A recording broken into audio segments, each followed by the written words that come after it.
et social du Sénégal.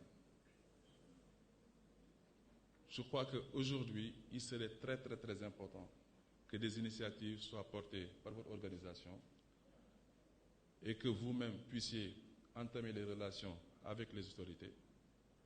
Et je crois que les autorités ne sont pas fermées à cet avis-là. Je crois que vous pouvez être de bons relais entre les professionnels de la presse et les acteurs politiques, entre les professionnels de la presse et les responsables qui sont nommés dans différentes administrations. C'est une petite parenthèse. Je voudrais aussi très rapidement aborder des relations qui me semblent importantes à exposer. J'ai eu l'avantage d'avoir été nommé par le président Ousmane Sonko dans son cabinet, il y a de cela 6 ans. Nous avons cheminé ensemble, c'est quelqu'un avec qui nous travaillons, et je crois que, sans me vanter, je fais partie de ses proches collaborateurs. Dimanche, c'est son appel qui m'a réveillé, je suis passé le voir. On a discuté de beaucoup de choses, mais il m'a rappelé qu'il a une confiance sans faille, il a une confiance quasi aveugle sur ma personne.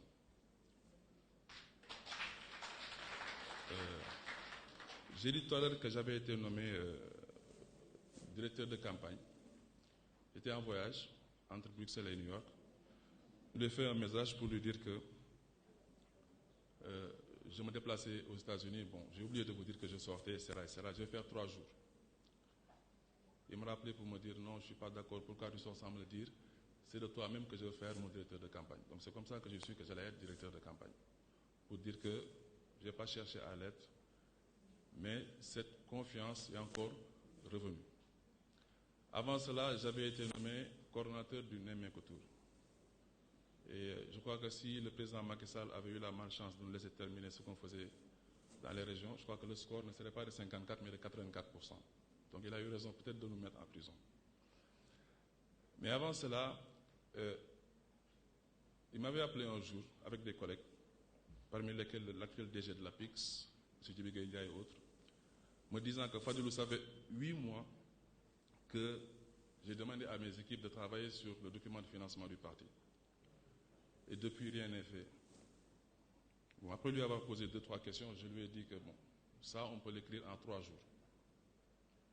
Le soir même, j'ai drafté le document que j'ai envoyé au DG de l'APIX, à M. Ablaye Barrow, qui est directeur de cabinet actuellement du président de la République, et à M. Djibi Gueye pour qu'il fasse des observations.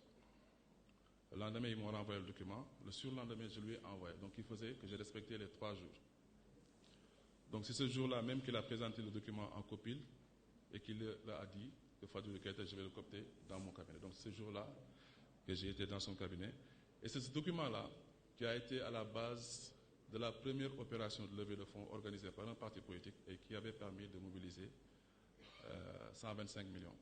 D'ailleurs, c'était 205 millions parce que c'était 125 millions d'un côté qui avaient été effectivement encaissés, mais il y avait aussi 80 millions issus d'engagements de 80 cadres pour chacun 1 million. Donc c'était finalement 205 millions. Et je me rappelle, à 3 heures du matin, le ministre de l'Intérieur de l'époque avait pondu un communiqué disant qu'il allait dissoudre le PASTEF. PASTEF qui sera dissous après, quelques mois après. Mais la personne avec qui je travaillais le plus, même qu'en 2019, on a passé des nuits blanches pour faire le programme, cette personne s'appelle Bassirou Diomaye Diakhar Faye, c'est l'actuel président de la République. Pas longtemps aussi, il m'a appelé. On discutait de beaucoup de choses, mais l'une des premières phrases qu'il m'a dites, quand je l'ai salué, il m'a dit, mais Fadilou, est-ce que tu sais qu'avant que tu ne viennes, j'ai sorti le document d'orientation stratégique de PASTEF 2019-2024. Est-ce que tu te rappelles que tout ce qu'on y a consigné, on a pu le réaliser de manière efficace? Donc effectivement, Excellence.